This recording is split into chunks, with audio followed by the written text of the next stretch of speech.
What's going on, everybody? Welcome to another episode of Portfolio Casefiles. And as always, I'm your host, Adrian Johnson. And on this episode, I have a portfolio set that I've actually had for quite a while. I found it at my local comic shop, I want to say early last year, or maybe, no, it's been a couple of years. So I've had it for a while. I found it at the local comic shop about 2 years ago. And it had been sitting there for the longest, and I was just curious one day, just, nosing around as you would do, in the shop. And so, what's this?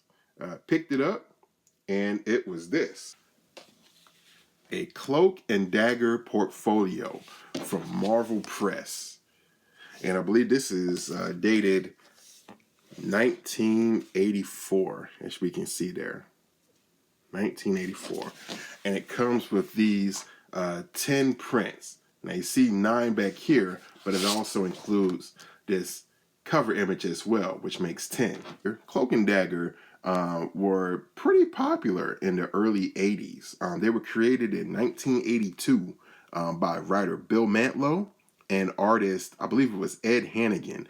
And they first showed up in Spectacular Spider-Man. I'm not sure of the number, but I just know that that's the book that they first showed up in. And they proved to be a success, in terms of recurring characters. So much so that they eventually got their own series in 1980, later on in 1983, maybe going into 84. And that was drawn as this portfolio case is by Rick Leonardi, superstar inker Terry Austin, and colors by Glynis Wein, the wife of Len Wein, co-creator of the new X-Men. Cloak and Dagger were immensely popular, as I said, and they came out with this set apparently. And always liked Rick Leonardi's work. Always been a fan of it. The latest thing he just came out with a new Batman book, a 4-issue series, Robin, A Death in the Family, and I've been enjoying that. But with this set here, these look to be like 10 by 15, so these are high quality, and they're in great shape to be over. Wow, they're almost as old as I am. These are 40 years old, if you can believe that. 40 years old. Wow. And still crisp and white. Man, great gloss on them. Man, sir, these are fantastic. And Leonardi and Austin made a really great team, man. Look at this.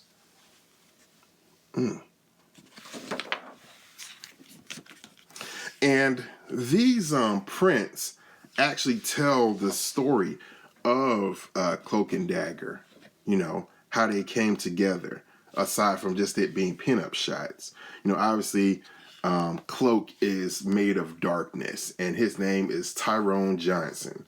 And I forget what Dagger's name is, but I do know that she was from like a privileged background, and she was a ballerina. So you'll see like her movements are very graceful, and Cloak is all enveloping, so hence Cloak and Dagger, kind of a reference to what they refer to as the spy trade, of lurking around and being in the shadows, if you will,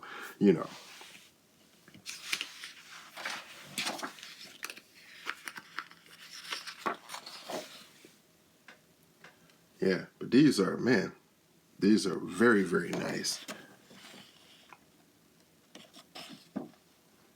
Man, Leonardi was very popular during the 80s as a penciler. I remember seeing his work initially on like a back issue of Vision and the Scarlet Witch. I think he was being inked by Brian Aiken and Garvey. They were an inking team. But yeah, his work on there was really good. And just, man, something happened in like shortly thereafter, like in 82, 83, where his work just like really crystallized, and it became like that Rick Leonardi that we know and love. Let me get the light off of this a little bit. A little bright. There we go.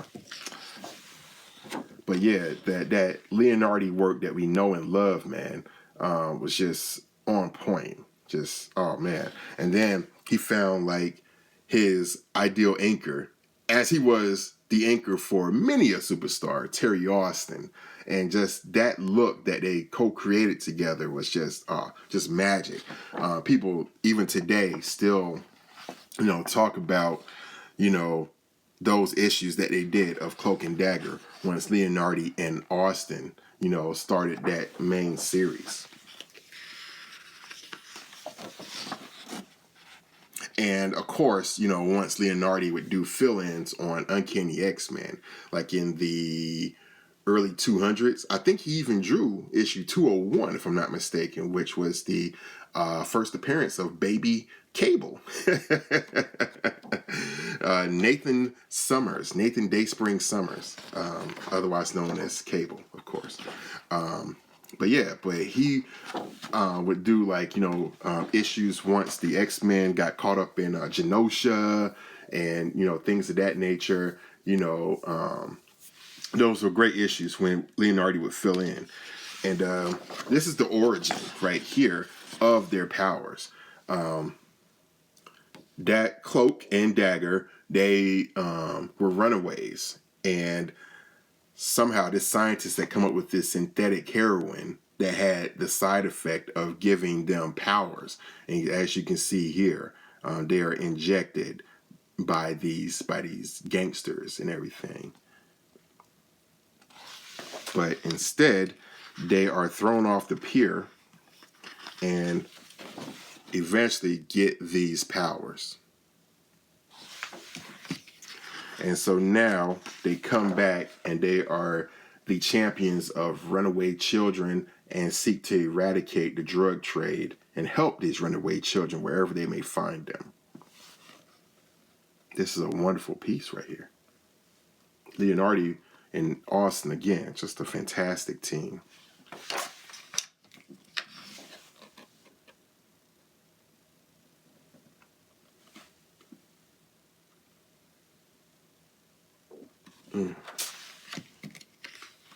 I believe this is the last one here. Great pinup shot.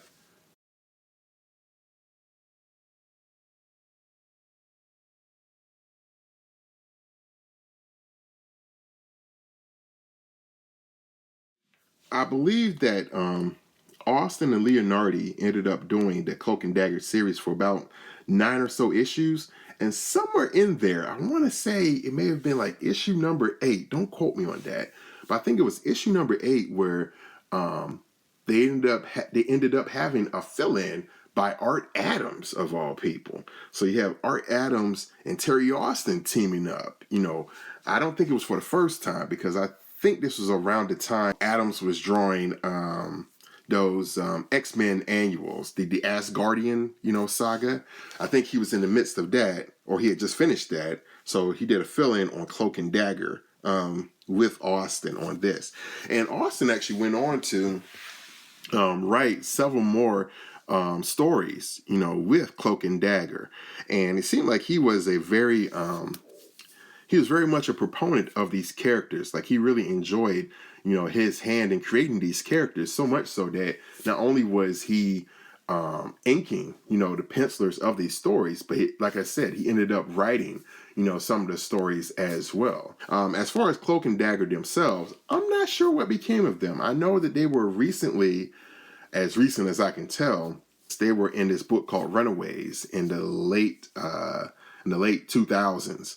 I remember when that was coming out, and of course, them being runaways themselves, it makes sense they would be in a book about these runaway children of supervillains, which is why those kids were running away, and Cloak and Dagger, fell in with them, And I want to say that they may have actually been featured in other books since then. I'm not sure. I haven't been following, Cloak and Dagger since then, but those characters still live on. So guys, that is another episode of Portfolio Casefiles. As always, I am your host, Adrian Johnson. And hey, if you like what you see here, as well as anything else on this channel, don't forget to like, share, and subscribe to the Nism Studios YouTube channel.